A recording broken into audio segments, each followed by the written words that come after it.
Sasabihin ko naman talaga sa'yo eh. Hindi ko lang alam kung paano or kung kailan.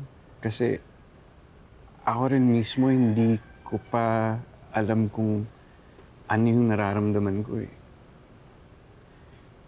To be honest, mula nung ginost niya ako 5 years ago, hanggang nung namatay siya, wala pa akong kahit anong napaprocess at all. Like, wala. Kaya hindi ko siya ma-process and walang umaano sa akin kasi I don't even know if I have the right to grieve. Kasi ako mismo hindi ko pa matanggap eh sa akin.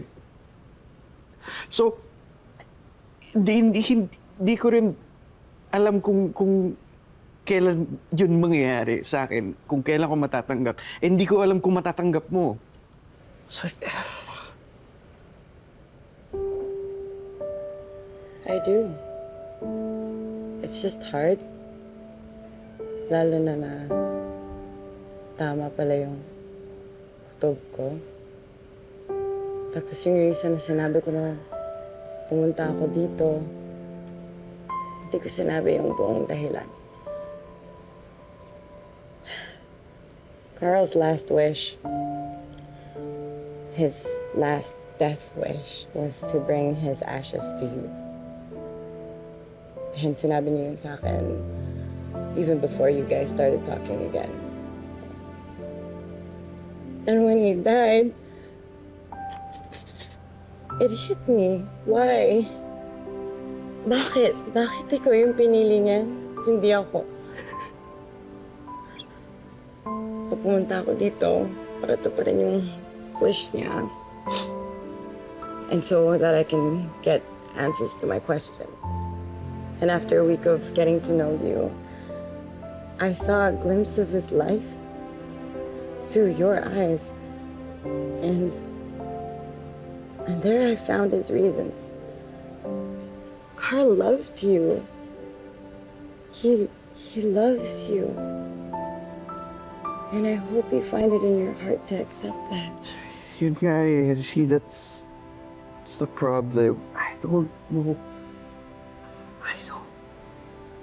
I don't know how. Paano ko gagawin yun, Bianca? Paano ko gagawin yun? Well, it starts with you allowing yourself to feel. It starts there. And you're doing it now. I'm at peace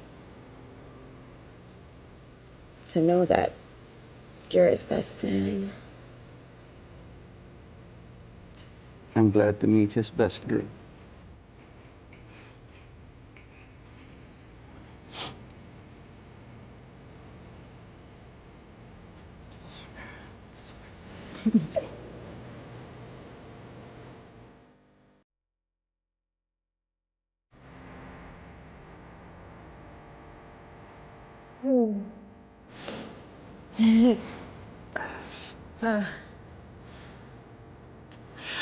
Daya mo, Carl.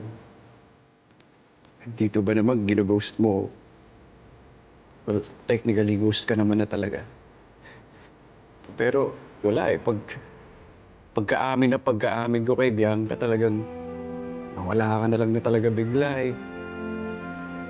Di man lang tayo nagka-moment. Siguro ganun ka rin ka-excited na umakyat, no? Pero alam ko naririnig mo ako.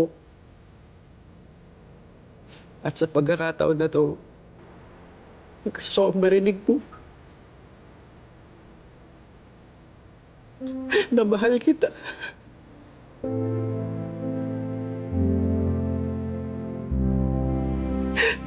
Binahal kita.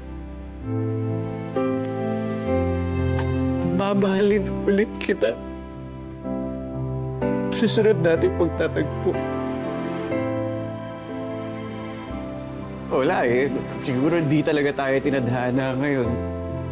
Pero sana sa susunod na buhay natin,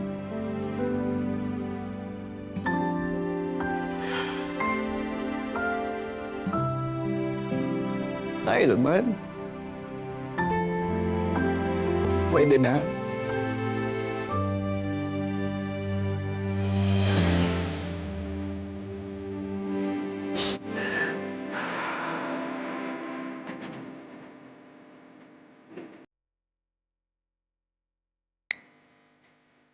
Bastard.